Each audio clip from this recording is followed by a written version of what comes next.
সুধী দর্শক, আপনাদের স্বাগত জানাচ্ছি প্রশ্নোত্তর দেখবার জন্য। সঙ্গে রয়েছেন বিশিষ্ট গবেষক লেখক ডক্টর মোহাম্মদ হান্নান। হান্নান ভাই, আপনাকে স্বাগত জানাই প্রশ্নোত্তর অনুষ্ঠানে। কেমন আছেন? আলহামদুলিল্লাহ, ভালো। দীর্ঘদিন আপনি বাংলাদেশের সেবায় ছিলেন, প্রশাসনিক কর্মকর্তা হিসেবে, আমলা হিসেবে, এবং আমলা শব্দটা এক ধরনের নেগেটিভ, জনসাধারণের কাছে ক্ষমতাবান, প্রচুর ক্ষমতার ব্যবহার করে। দীর্ঘদিন বাংলাদেশ স্বাধীন হয়েছে 55-56 বছর, কিন্তু যে মুক্তি, আর্থসামাজিক যে মুক্তি বা সাংস্কৃতিক যে মুক্তি, আমলাতন্ত্র চক্রে নাকি আটকে আছে, এরকম এক ধরনের অভিযোগ শোনা যায়। এ বিষয়ে যদি আপনার অভিজ্ঞতা বর্ণনা করেন। আমলাতন্ত্র পৃথিবীর সব দেশেই আছে, সোশ্যালিস্ট কান্ট্রিতেও আছে। কমিউনিস্টরা প্রশাসন কীভাবে চালায়, আমলাতন্ত্র দিয়ে চালায়। আপনাদের টেলিভিশন চ্যানেল, এখানে একটা আমলাতন্ত্র আছে না, এটা প্রশাসনিক, এটাকে আমলাতন্ত্র বলে। কিন্তু যখন আমলাতন্ত্র কোনো খারাপ বিষয়ে একটা কাজ করতে থাকে, তখন মানুষ এটা নেতিবাচকভাবে ধরে। তবে এটার একটা রোগ আর কি, ইংরেজ আমল থেকেই মোটামুটি এটা শুরু। আমাদের বর্তমানে যে আমলাতন্ত্র, এই সিভিল সার্ভিস, এটা ইংরেজদের সৃষ্টি। তখন বলা হতো আইসিএস, মানে ইন্ডিয়ান সিভিল সার্ভিস। পাকিস্তান হওয়ার পর এটাকে বলছে CSP, civil service of Pakistan. বাংলাদেশে এটার নাম হয়েছে বাংলাদেশ সিভিল সার্ভিস। তো ইংরেজ আমলে আমলাতন্ত্রের একটাই হলো ক্ষমতার মানে বাহাদুরি দেখানো। আর অনেক সময় যদি এরকম রাজনৈতিক দল থাকে বা মন্ত্রণালয়ের মন্ত্রী থাকেন যারা ওই বিষয়ে বিশেষজ্ঞ না, তখন তো আমলাতন্ত্র তাদের ঘাড়ে চেপে বসে। জি। আপনি যদি যুবমন্ত্রী হন, তো আপনাকে যুব বিষয়গুলো জানতে হবে। আপনি পানি সম্পদ মন্ত্রণালয়ের মন্ত্রী হলেন, তো আপনি পানি সম্পদ মন্ত্রণালয়ের এই পানি বিষয়ক কাজগুলো কি, এই ইঞ্জিনিয়ারিং বিষয়গুলো আপনাকে জানতে হবে। যখন এটা জানে না, তখনই আমলারা যারা ওইখানে অনেক দিন ধরে কাজ করছে, তারা এটার উপর খবরদারি করে এবং তখন কিছু নেতিবাচক বিষয় হয়। এমনিতে আমলাতন্ত্র খারাপ কিছু না, আপনি তো আমলাতন্ত্র ছাড়া চলতে পারবেন না। না, সেটা অবশ্যই ঠিক আছে। এবং আপনি বললেন যে ব্রিটিশ কলোনির যে শাসন রুল, সেটা যে তারা এটা তৈরি করেছে প্রথমেই আমাদের সাবকন্টিনেন্টে। কিন্তু ব্রিটিশ, পাকিস্তান এবং বাংলাদেশ, তিনবার আমরা একটা জায়গায় এসে উপনীত হয়েছে স্বাধীন বাংলাদেশ। 1971 সালে পাকিস্তানের বিরুদ্ধে যুদ্ধ করার মূল কারণ কি? জনগণ নন্দিত একটি প্রশাসন ব্যবস্থা গড়ে তোলা। সেইটা কতটা সম্ভব হয়েছে বলে আপনি মনে করেন? সেটা মনে করেন 72 থেকে 75 একরকম ছিল, আবার 75-এর পরে 81 পর্যন্ত একরকম ছিল। 81-র পরে মনে করেন জেনারেলের সাথে আসার পর আরেক রকম। বিভিন্ন সময় কিন্তু এগুলো বদলেছে। আবার বেগম খালেদা জিয়ার সময় একরকম, শেখ হাসিনার সময় আরেক রকম। হ্যাঁ, বিভিন্ন রকমই হয়েছে এক এক সময়। বঙ্গবন্ধু মনে করেন সচিবদের তুই বলে ডাকতেন, তার সঙ্গে বয়সের এরকম সম্পর্ক বা রিলেশন এত ডিপ, তুই বলে ডাকতেন। যেমন জেনারেল মজিদুল হক পাকিস্তান থেকে যখন আসলেন বাংলাদেশ স্বাধীনতার পর, জেনারেল মজিদুল হকের সঙ্গে আমি কাজ করেছি। উনি বলেছেন এটা আমাকে, যে আমি তো সেনাবাহিনীতে ঢুকতে চাইলাম, তো বঙ্গবন্ধু বলল, তুই কি এই শফিউল্লাহ জিয়াউর রহমানের অধীনে কাজ করতে চাস? ওরা তো রাজনীতি যুদ্ধ করেছে, এখন ওরা তো সেনাবাহিনীর প্রধান, আর তুমি তো অনেক সিনিয়র, তো এখানে তো এভাবে কাজ করলো। তখন তাকে একটা মিনিস্ট্রিতে সচিব করে দিয়ে দিয়েছে, এস্টাবলিশ মিনিস্ট্রিতে। তো বঙ্গবন্ধু তাদের উপর পুরো কন্ট্রোল ছিল। অনেককে তুই বলে ডাকছে, তুমি বলে ডাকছে। আপনি বলার মতো কোনো সচিব বঙ্গবন্ধুর আমলে ছিল না। আবার জিয়াউর রহমান সাহেব হলেন সামরিকরা যখন ক্ষমতায় আসে, তখন তারা একটা জিনিস করে, 3 প্রকার লোক নিয়ে দেশ শাসন করে। একটা হলো সামরিক লোকজন, একটা হলো এই আমলা, অবসরপ্রাপ্ত আমলারা বিশেষ করে তাদের মন্ত্রী বানায়, সামরিক থেকে মন্ত্রী বানায়। আরেকটা হলো বিভিন্ন রাজনৈতিক দল থেকেও কিছু কিছু কুড়ায় নিয়ে আসছে। এটা জেনারেল জিয়াউর রহমান সাহেব, জেনারেল এরশাদ সাহেব, তাদের অবস্থাটা এরকমই ছিল তাদের সময়। আবার যখন গণতান্ত্রিক সরকার হয়েছে তখন মনে করেন 91-এ বেগম খালেদা জিয়া প্রধানমন্ত্রী, কিন্তু তার মুখ্য সচিব হলো ডক্টর কামাল সিদ্দিকী। তো তিনি তো একজন বড় সচিব, কিন্তু কামাল সিদ্দিকী সময় খুবই ভালো চলেছিল এই জন্য যে কামাল সিদ্দিকী মুক্তিযোদ্ধা ছিলেন এবং একটু বাম ঘরানার ছিলেন। ফলে ওনার মধ্যে একটা ক্রিয়েটিভিটি এবং জনগণ, আমি যেটা বললাম, জনগণ নন্দিত একটি প্রশাসন গড়তে চেয়েছেন, কিন্তু তারা চেষ্টা করেছেন এই সময়। আবার একই সময় শেখ হাসিনার আমলে প্রথমবার মুখ্য সচিব কিন্তু ডক্টর মহিউদ্দিন খান আলমগীর ছিলেন। তো ওনার মধ্যেও একটা যে প্রো পিপল একটা মনোভাব তার মধ্যে ছিল। কিন্তু কিছুদিন পরে কিন্তু উনি মন্ত্রী হয়ে যান, মুখ্য সচিব আর থাকেননি। তো এইরকম আর কি, মানে যদি সবাই মিলে এরকম ইতিবাচকভাবে কাজ করে তখন আমলারা অতটা পারে না করতে। আপনি দেখবেন এটা একটু এক মিনিট, সেটা হলো তত্ত্বাবধায়ক সরকার আসলে দেখবেন আমলারা খুব শক্তিশালী হয়ে যায়। কারণ তত্ত্বাবধায়ক সরকারে এমন কিছু লোকদের নিয়ে আসায় যারা কখনো প্রশাসন দেখে নাই, হ্যাঁ, সবসময় বেসরকারি ভাড়ার মধ্যে থেকেছে, সুতরাং তাদের উপরে আমলারা খবরদারি করতে ছড়ি ঘোরাতে পারে নানা দিক থেকে। ডক্টর মোহাম্মদ হান্নান, আপনি তো গবেষণার মানুষ, ইতিহাসের মানুষ। বাংলাদেশের মুক্তিযুদ্ধ এবং একই সঙ্গে ছাত্র রাজনীতি নিয়ে অনেক ধরনের গবেষণা আপনি করেছেন, আপনার প্রকাশিত বই আছে। বাংলাদেশের ছাত্র রাজনীতি একটা টালমাটাল অবস্থায় অতিক্রম করছে। আমরা যে 1971 সালের যে গৌরবজনক ছাত্র রাজনীতি, সেটি প্রায় বিসর্জিত হয়ে যাচ্ছে। এর কারণ কি বলে মনে করেন? না, আমি মনে করি না টালমাটাল বা ছাত্র রাজনীতি সবসময় এরকমই ছিল। পাকিস্তান আমলে ছাত্র রাজনীতিতে ছাত্র সংগঠনগুলো মারামারি হয় নাই? নিশ্চয়ই হয়েছে, মেরে ফেলছে এক দল আরেক দল, যে 5-75 তো মেরেই ফেললো। এবং এক দল আরেক দলকে সবসময় এটা ছিল। এমনকি ব্রিটিশ আমলেও কিন্তু মারামারি হয়েছে, পরীক্ষার হলে মেরে ফেলছে ছাত্র। না, আমি সেটা ঠিক আছে, এগুলো হয়েছে, কিন্তু একটা ঐতিহ্য থাকে তো, একটা ইতিহাস থাকে তো। 71 সালে যে 69 সালের গণ অভ্যুত্থানে ঢাকা বিশ্ববিদ্যালয়ের ছাত্ররা যে ভূমিকা পালন করেছে, বাংলাদেশের ছাত্র যে ভূমিকা পালন করেছে, সেই জায়গা থেকে কি আমরা একটু বিচ্যুত হয়ে যাচ্ছি? মানে ইতিহাসকে ধারণ না করে কি আমরা অন্য এক ধরনের কল্পিত ইতিহাসের দিকে যাচ্ছি? না, আমি এটা মনে করছি না। আমি মনে করি ছাত্ররা এরকমই। এখন যেটা সমস্যা হয়েছে যে আমরা যে বয়সী আছি, আমরা পুরনো মূল্যবোধ নিয়েই আছি। ছাত্ররা তো জেনারেশনের পর জেনারেশন বিভিন্নভাবে পাল্টে যায়। জি, 90-তে যখন এরশাদ বিরোধী অভ্যুত্থান হলো, এইটা কিন্তু এরশাদের বিরুদ্ধে যে ছাত্র আন্দোলনটা হয়েছে এটা কিন্তু নগর ভিত্তিক। আমার মনে আছে আমরা আইয়ুব খানের বিরুদ্ধে যখন আন্দোলন হয়েছে 69-এ, আমরা তখন তো গ্রামে থাকি, স্কুলে পড়ি, তখন কিন্তু পুরো গ্রাম পর্যন্ত এই আন্দোলন চলে গেছে। আমি কিন্তু এরশাদের আমলে এটা দেখি নাই। অথচ আইয়ুবের সময় কিন্তু এরকম তথ্য প্রযুক্তি ছিল না,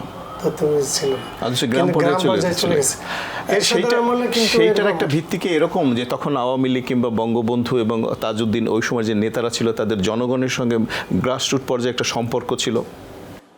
অ্যাকচুয়াল তাই তো, মানে আমাদের তখনকার রাজনৈতিক নেতা যারা ছিলেন তাদের সবারই গ্রাম পর্যায়ে একটা কর্মীদের সঙ্গে সম্পর্ক, জনগণের সঙ্গে সম্পর্ক, এবং তারা মিটিং করতে করতে গ্রাম পর্যায়ে চলে গেছে। আপনি দেখবেন হোসেন শহীদ সোহরাওয়ার্দী আর বঙ্গবন্ধু এই কোষানৌকা পার হয়ে, এক নদী পার হয়ে আরেক জায়গায় যাচ্ছে। ভেরি ডেঞ্জারাস কিন্তু। জি, ছোট্ট কোষানৌকা, খুব বেশি বড় ছোট্ট কোষানৌকা দিয়ে। তো তারা এতখানি, এখন কি এরকম নৌকা পাড়ি দিয়ে এক জায়গা থেকে আরেক জায়গায় কেউ যাবে? বড় স্টিমার নিয়ে যাবেন, যতটুকু যায় স্টিমারে, হেলিকপ্টার নিয়ে যাবে। হেলিকপ্টার, এটা আপনি ভালো বলেছেন, হেলিকপ্টারের নিচে তো কেউ নাই এখন। সুতরাং সেটা তো ছিল, সেই জন্য জনগণ তখন রাজনৈতিক নেতাদের সঙ্গে খুব বেশি সম্পৃক্ত ছিল। তখন কি রাজনৈতিক নেতারা এক ধরনের বিশ্বস্ততা অর্জন করেছিলেন জনগণের? জনগণ বিশ্বাস করতেন রাজনীতিবিদদের যে এরা প্রকৃতপক্ষে রাজনীতিবিদ এবং আমাদের কথা বলে? এটা আসলে তখন মনে করে এখন মনে করে না, এরকম না। এখনও তো পপুলার লিডার আছে নাকি? পপুলার লিডার আছে। ওই সময় পপুলার লিডার ছিল। আবার হ্যাঁ, 70 সালে নির্বাচনের সময় আমার মনে আছে, বঙ্গবন্ধু যদি কলা গাছের ভোট দিতে বলে আমরা কলা গাছে ভোট দেব। এখনও তো তাই, মূল নেতাকে দেখে কিন্তু মানুষ ভোট দেয়। বঙ্গবন্ধুর পর জেনারেল জিয়াউর রহমান সাহেব, তাকে দেখে সবাই ভোট দিয়েছে। বিএনপি রাজনৈতিক দল এটা এরকম কিছু না। তারপর এরশাদের সময় তো কোনো আসলে ওই অর্থে কোনো রাজনৈতিক নির্বাচনই হয় নাই। হান্নান ভাই, কিন্তু এরপরে খালেদা জিয়াকে দেখে সবাই ভোট দিয়েছে, রাইট। এরপর শেখ হাসিনাকে দেখেই ভোট দিয়েছে। এইটাই কিন্তু জনগণের মধ্যে একটা অ্যাটিটিউড কাজ করে। খুব যে তার নিজের এলাকায় যে দাঁড়িয়েছে সে কেমন, এটা খুব বেশি বিবেচনার মধ্যে আসে আমার মনে হয় না। আপনি বলছিলেন যে এরশাদ বিরুদ্ধে আমরা একটা গণ অভ্যুত্থান হয়েছিল আমাদের, আপনি অংশ নিয়েছিলেন, আমরা অংশ নিয়েছিলাম। কিন্তু বিস্ময়কর ব্যাপার হচ্ছে যে এখন এরশাদ বিরুদ্ধে যে গণ অভ্যুত্থানটা হয়েছিল সে বিষয়ে কেউ কোনো কথা বলছেন। এবং আমি হিস্টোরি ঘেটে দেখলাম যে প্রায় 400 জন বাঙালি বা মানুষ, বাংলাদেশের মানুষ এরশাদ বিরোধী আন্দোলনে নিহত হয়েছিলেন, শহীদ হয়েছিলেন। কিন্তু সেই বিষয়টা একদম চাপা পড়ে গেল। এর কারণ কি বলে মনে করেন?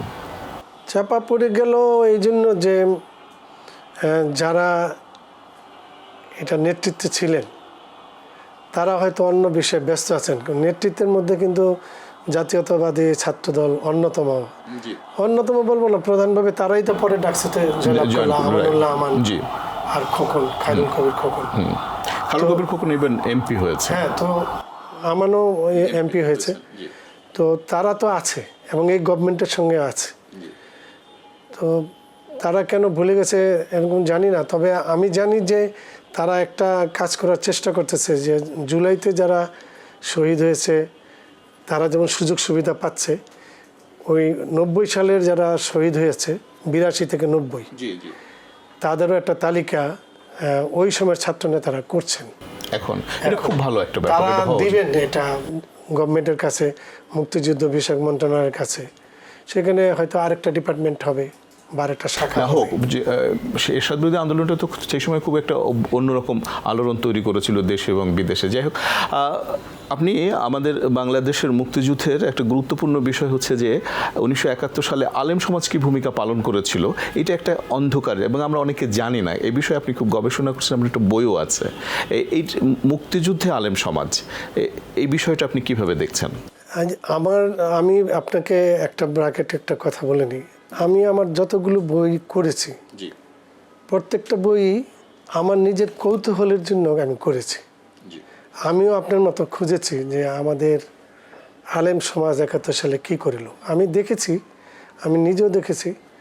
আমি সরাসরি যুদ্ধ করেছি। ক্যাপ্টেন হালিম চৌধুরীর যে সাব সেক্টর ছিল মুন্সিগঞ্জ মানিকগঞ্জ মিলিয়ে, ক্যাপ্টেন আব্দুল হালিম চৌধুরী, জি, উনি পরবর্তীতে জিয়াউর রহমান মন্ত্রিসভার মন্ত্রী ছিলেন। পরে ইউপিপি ছিলেন, কাজী জাফর এদের দলের সভাপতি ছিলেন। পরে এরশাদের মন্ত্রী হয়েছেন। যাক, এটা তার একটা অন্য দিক। ওই সময় আমরা কিন্তু আলেমদের দেখেছি, তারা কিন্তু মুক্তিযুদ্ধের পক্ষে কাজ করেছে। তার সংখ্যা কি খুব কম? আমি মনে করি সংখ্যা বেশি। এই জন্য বেশি, আপনি ওই সময় যারা আলেম, প্রত্যক্ষভাবে আলেম শব্দটা মানে হচ্ছে ইসলামী চিন্তাবিদ। ইসলামী চিন্তাবিদ। সবাই আলোচনাটার মধ্যে কওমি ঘরানার যে সমস্ত আলেম তাদের বিষয়টাই আনে, কিন্তু মুক্তিযুদ্ধের বিরোধিতা করেছে আলিয়া মাদ্রাসা ভিত্তিক যে শিক্ষক এবং ছাত্র, তারা এই যে রাজাকার আলবদর বাহিনী যারা করেছে। এইটাই আপনাদের জন্য বলি, আমাদের দেশের মিডিয়া, মাদ্রাসা দেখেন এখন প্রতিদিন আসতেছে এই জুলাইতে মাদ্রাসা ছাত্রদের অবদান। কোন মাদ্রাসা ছাত্রদের অবদান? কওমি মাদ্রাসা ছাত্রদের কোনো বিশেষ অবদান নাই, তারা এইসব রাজনীতিতে আসে না। দুই একটা মাদ্রাসা আসলেও আপনি এটা সাধারণ ধরবেন না। মনে করেন মাওলানা মামুনুল হকের মাদ্রাসার ছাত্ররা আসছে, কিন্তু প্রধানভাবে আলিয়া মাদ্রাসার ছাত্ররা এখানে যুক্ত হয়েছে। আমি কি আপনি বুঝেছেন? মুক্তিযুদ্ধের সময়ও যারা এই যে আলবদর বাহিনী যে গঠিত হয়েছিল, এটা কিন্তু ঢাকা আলিয়া মাদ্রাসার ছাত্রদের দ্বারা। এখন মাদ্রাসা বলতে কিন্তু মানুষ যখন খারাপ দিক দেখে ওই কওমির উপর চাপায় দেয়। কওমিরা কিন্তু রাজনীতিতে আসে না। আমাদের দেশে যারা বড় বড় আলেম আছে, মনে করেন এই যে বাইতুল মোকাররমের খতিব এখন মাওলানা আব্দুল মালিক সাহেব, ওনারা কিন্তু রাজনীতিতে নেই। মাওলানা বাংলাদেশের বড় শাইখুল হাদিস মাহমুদুল হাসান সাহেব যাত্রাবাড়ির, এরা কিন্তু রাজনীতিতে নেই। কিন্তু প্রত্যক্ষভাবে আলেমরা যে মুক্তিযুদ্ধে ছিলেন বা পাকিস্তানিদের দ্বারা নির্যাতিত হয়েছেন অসংখ্য প্রমাণ আছে। কিন্তু মনে করেন আপনাদের সেই প্রমাণগুলো আসছে না তো। আসছে আমরা ওগুলো এড়াই যাই, বিশেষ করে আপনারা আমরা মিডিয়া এবং বুদ্ধিজীবী সম্প্রদায়। শওকত উসমান বাংলাদেশের একজন বড় বুদ্ধিজীবী লেখক, ওনার একটা বই আছে ডায়েরি আর কি, ডায়েরির মতো, মুক্তিযুদ্ধের ডায়েরি। বইটার নাম এই মুহূর্তে আমি ৭১-এর কিছু একটা নাম একটা আছে। ওখানে প্রথম ২৫শে মার্চের কথা লেখা আছে যে ২৫শে মার্চ দিবাগত রাতে, মানে ২৬শে মার্চ সকালে উনি মনে হয় তখন এলিফ্যান্ট রোড হাতিরপুল এই দিকে থাকতেন। বলছে আমি একটু ঘুরতে বেরিয়েছি। ঘুরতে না, দেখতে, হয়তো দেখতে বেরিয়েছে কী অবস্থা। তো দেখলেন একটা লাশ পড়ে আছে এবং তারে নিয়ে মানুষ ভিড়। তখন সবাই বলল হাতিরপুল মসজিদের ইমাম সাহেব ফজরের সময় উনি নামাজ পড়ানোর জন্য আসতেছিলেন, পাকিস্তানিরা তাকে হত্যা করেছে। আপনি যশোরে যান, একটা মাদ্রাসার গণকবর এখনও আছে। সমস্ত মাদ্রাসা ছাত্রদের এই পাকিস্তানের সৈন্যরা হত্যা করেছে। আপনি হুমায়ুন আহমেদের, আপনি তো একজন কথা সাহিত্যিক, হুমায়ুন আহমেদের জ্যোৎস্না জননীর গল্প পড়েন, সেখানে একজন আলেমের কথা আছে যে একজন আলেম জুম্মার খুতবা দিতে রেডি হয়েছে। এই সময় দেখলেন ওইখানকার মেজর যে ছিলেন পাকিস্তানের সৈন্যদের প্রধান, সে নামাজ পড়তে আসছে। তখন ইমাম সাহেব খতিব সাহেব মিম্বার থেকে নেমে গেছেন, বলছে আমি নামাজ পড়াবো না। এবং যখন বের হয়ে যায় তখন মেজর তাকে সঙ্গে সঙ্গে ধরছেন, তাকে গ্রেপ্তার করছেন এবং বলে কেন নামাজ পড়াবেন না? এমনি পড়াবো না। না, আপনি এই জন্য পড়াবেন না যে আমি নামাজ পড়বো, এই জন্য আপনি নামাজ পড়াবেন না। এই যে আমাদের রবীন্দ্রসঙ্গীত শিল্পী ছিলেন সাদি মোহাম্মদ, তার বাবাকে মেরেছে সলিমুল্লাহ, উনি তো ইমাম ছিলেন। সলিমুল্লাহ রোড যে ওনার নামে কিন্তু মোহাম্মদপুরে নবাব সলিমুল্লাহ না, কিন্তু সাদি মোহাম্মদের বাবা। তো ওনাকে বিহারিরা পিটায় মেরে ফেলছে। কি জন্য? যে মোনাজাত কেন আস্তে করো, জোরে করবা, তুমি আস্তে আস্তে মোনাজাত করে মুক্তিবাহিনীর পক্ষে দোয়া করো, এই জন্য তারা পিটায় মেরে ফেলছে। আলেমদের অনেক ভূমিকা আছে। আমার ওই বইটার মধ্যে এগুলোর আমি একটা তালিকা দিয়েছি, একটা দুইটা না। মনে করেন স্বাধীন বাংলা বেতার কেন্দ্র খুলতো কিভাবে বলেন আপনি? কোরআন তেলাওয়াত দিয়ে ছুটতো। তো এই কোরআন তেলাওয়াতটা কে করতো? আলেম করতো। কোনো এই যে মাওলানা জালালাবাদী সাহেব এবং মাওলানা খায়রুল ইসলাম যশোরী, তারা এই কোরআন তেলাওয়াত করে, তারা আলেম না? নিশ্চয়ই। তাহলে তাদের স্বাধীন বাংলা বেতার কেন্দ্রে তাদের অবদান আছে না? নিশ্চয়ই অবদান। আরও ইসলামিক প্রোগ্রাম হয়তো ওখানে আলেমরা করতেন। আচ্ছা, এইটা একটা গুরুত্বপূর্ণ বিষয় বললেন যে স্বাধীন বাংলা বেতার কেন্দ্রে ইসলামিক যে প্রোগ্রাম হতো সেটা কিন্তু কোথাও নেই, অন্তত আমরা পাইনি। আমাদের দেশের বুদ্ধিজীবীরা করে এটা। তারা হলো অনেকটাই, তারা মনে করেন জামাত ইসলাম সম্বন্ধে একটা বলি, আমাদের এটা না বললে ভালো হতো।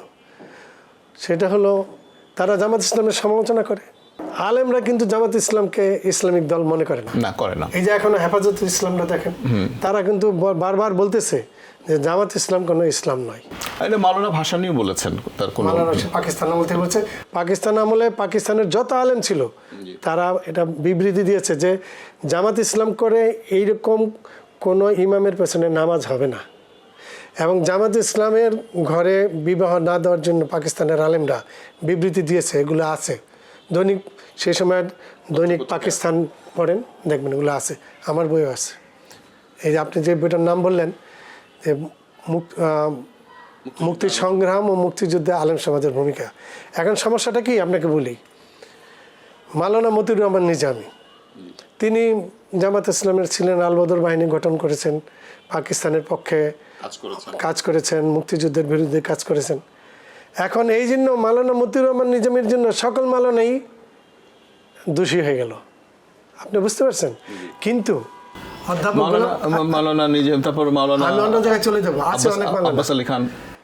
তারপরে মনে করেন অধ্যাপক গোলাম আজম, সেটা কিন্তু আবার চেপে যায়।